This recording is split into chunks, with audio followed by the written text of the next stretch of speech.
Hello बच्चों, आज की वीडियो में हम पढ़ेंगे सिल्वर वेडिंग चैप्टर के क्वेश्चन आंसर्स। तो चलिए वीडियो शुरू करते हैं। सिल्वर वेडिंग कहानी के लेखक कौन है और इसके मुख्य पात्र कौन है?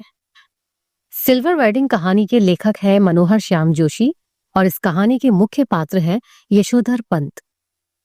सिल्वर वेडिंग कहानी में क्या बताया गया है? इस कहानी में पुरानी और नई पीढ़ियों के बीच विचारों और जीवन शैली के अंतर को दर्शाया गया है। ये कहानी पारंपरिक मूल्यों और आधुनिकता के टकराव को उजागर करती है। यशोधर बाबू की पत्नी समय के साथ ढल जाने में सफल होती है, लेकिन यशोधर बाबू असफल रहते हैं। ऐसा क्यों? यशोधर बाबू बचपन से ही माता पिता के देहांत हो जाने की वजह से जिम्मेदारियों के बोझ तले दब गए थे। वह हमेशा से ही पुराने लोगों के बीच पले बढ़े, इसीलिए वो उन परंपराओं को छोड़ नहीं सकते थे। यशोधर बाबू अपने आदर्श किशन दास से बहुत प्रभावित थे और आज के आधुनिक परिवेश में बदलते हुए जीवन मूल्यों और संस्कारों के विरुद्ध थे, जबकि उनकी पत्नी अपने बच्चों के आधुनिक दृष्टिकोण से प्रभावित थी। वह अपनी बेटी के कहे अनुसार ही नए कपड़े पहनती थी और बेटों के किसी भी मामले में दखल नहीं देती थी। यशोधर बाबू की पत्नी समय के साथ परिवर्तित हो गई, लेकिन यशोधर बाबू अभी भी किशनदा के संस्कारों और परंपराओं से चिपके हुए थे। पाठ में जो हुआ होगा वाक्य से क्या अर्थ निकाला जा सकता है? जो हुआ होगा वाक्य पाठ में पहली बार तब आया जब यशोधर बाबू किशनदा के जाति भाई से उनकी मृत्यु का कारण पूछते हैं। उत्तर में उन्होंने कहा कि जो हुआ होगा, यानी उन्हें भी नहीं पता कि किशनदा के साथ क्या हुआ। फिर यशोधर बाबू ने सोचा कि जिनके बाल बच्चे नहीं होते, वह व्यक्ति अकेलेपन के कारण स्वस्थ दिखने के बाद भी बीमार हो जाते हैं और उनकी मृत्यु हो जाती है। एक कारण ये भी हो सकता है कि उनकी बिरादरी से घोर अपेक्षा मिलने के कारण दुख से सूख सूख कर वह मर गए। यशोधर बाबू को किशनदा की मृत्यु का सही कारण पता नहीं चल सका। वह यही सोचते रह गए कि उनकी मृत्यु किस प्रकार हुई। वर्तमान समय में परिवार की संरचना स्वरूप से जुड़े अनुभव इस कहानी से कहां तक सामंजस्य बिठा पाते हैं। आधुनिकता के इस दौर में यशोधर बाबू परंपरागत मूल्यों को हर हाल में जीवित रखना चाहते हैं। उनका उसूल पसंद होना दफ्तर और घर के लोगों के लिए सरदर्द बन गया था। यशोधर संस्कारों से जुड़ना चाहते थे और संयुक्त परिवार की संवेदनाओं को अनुभव करते थे, लेकिन उनके बच्चे अपने आप में ही जीना चाहते थे। लेकिन सही सामंजस्य बिठाने के लिए पुरानी पीढ़ी को कुछ आधुनिक होना पड़ेगा और नई पीढ़ी को परंपराओं और मान्यताओं का भी ख्याल रखना होगा। यशोधर बाबू अपनी घड़ी को सही और ऑफिस की घड़ी को सुस्त क्यों कहते थे? यशोधर बाबू, जो कि सेक्शन ऑफिसर हैं, वो अपने दफ्तर की पुरानी दीवार घड़ी पर नजर दौड़ाते हैं जो 5:25 बजा रही थी। उसके बाद वो अपनी कलाई घड़ी को देखते हैं जिसमें 5:30 बज रहे थे। यशोधर बाबू अपनी घड़ी रोजाना सुबह शाम रेडियो समाचारों से मिलाते थे, इसीलिए उन्होंने अपने दफ्तर की घड़ी को ही सुस्त ठहराया। उनका ऑफिस 5 बजे ही समाप्त हो जाता था, लेकिन यशोधर बाबू के कारण सभी को 5 बजे के बाद भी दफ्तर में बैठना पड़ता था।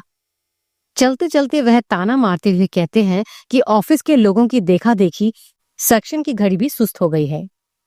चड्ढा के साथ बहस में यशोधर बाबू को किशनदा की याद क्यों आई? जब यशोधर बाबू ने ऑफिस के लोगों पर व्यंग्य कसते हुए कहा कि ऑफिस के लोगों की देखा देखी सेक्शन की घड़ी भी सुस्त हो गई है, तब उनकी पुरानी कलाई घड़ी पर चड्ढा ने व्यंग्य करते हुए कहा कि क्या उनकी अपनी चूनेदानी वक्त सही देती है? इसके जवाब में यशोधर बाबू ने कहा कि मिनट टू मिनट करेक्ट चलती है।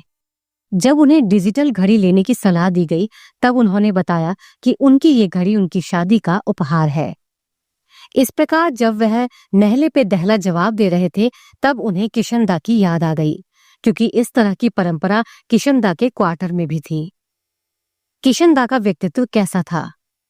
किशनदा कुंवारे थे और पहाड़ से आए न जाने कितने लड़के ठीक ठिकाना होने से पहले उनके यहाँ रहकर जाते थे। यशोधर बाबू भी जिस समय दिल्ली आए थे, उनकी उम्र सरकारी नौकरी के लिए कम थी। तब किशनदा ने उन्हें मैस का रसोइया बनाकर रख लिया। उन्होंने यशोधर बाबू को 50 रुपए उधार भी दिए ताकि वह अपने लिए कपड़े बनवा सके और अपने गांव पैसा भेज सके। बाद में किशन दा ने ही उन्हें अपने नीचे नौकरी दिलवाई और दफ्तरी जीवन में उनका मार्गदर्शन भी किया। सिल्वर वेडिंग की पार्टी देने पर यशोधर बाबू की क्या प्रतिक्रिया थी? शादी के बारे में पूछने पर यशोधर बाबू ने बताया कि उनकी शादी 6 फरवरी 1947 यानी 1947 में हुई थी। जब एक कर्मचारी ने हिसाब लगाया तो पता चला कि आज तो उनकी सिल्वर वेडिंग है। सभी के जोर देने पर ना चाहते हुए भी यशोधर बाबू ने 30 रुपए चाय पार्टी के लिए ऑफिस के लोगों को दे दिए, लेकिन खुद उस पार्टी में शामिल नहीं हुए क्योंकि चाय पानी और गप्पे लगाने में वक्त बर्बाद करना किशन दा की परंपरा के विरुद्ध था।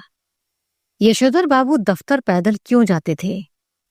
यशोधर बाबू पहले गोल मार्केट से सेक्रेटेरिएट तक साइकिल में आते जाते थे, लेकिन अब पैदल आने जाने लगे थे क्योंकि उनके बच्चों को उनका साइकिल से जाना अच्छा नहीं लगता था। बच्चों के अनुसार साइकिल तो चपरासी चलाते हैं और स्कूटर की सवारी यशोधर जी को पसंद नहीं थी, लेकिन अभी उनकी इतनी भी हैसियत नहीं थी कि वह कार खरीद सकें। इसीलिए वह दफ्तर पैदल ही जाते थे। यशोधर बाबू के रोज की क्या दिनचर्या थी? यशोधर बाबू रोज दफ्तर से बिड़ला मंदिर जाते थे और उसके उद्यान में बैठकर प्रवचन सुनते थे। ये बात उनकी पत्नी और बच्चों को अच्छी नहीं लगती थी क्योंकि उनके अनुसार वो इतने बूढ़े भी नहीं कि रोज रोज मंदिर जाएं और व्रत करें।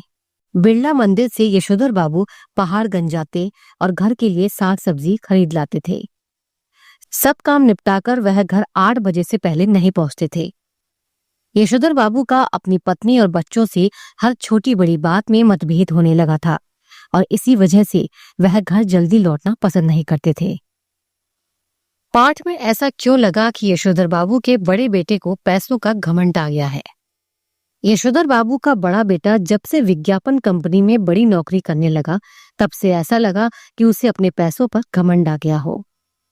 वह बात बात पर अपने पैसों का रौब दिखाया करता था। उसने अपने पिता से घर में नौकर रखने की भी बात कही। अपने पैसों से वह घर में बहुत सी नई चीजें भी ले आया था। यशोधर बाबू चाहते थे कि उनका बेटा भी अपना वेतन उनके हाथों में रखे।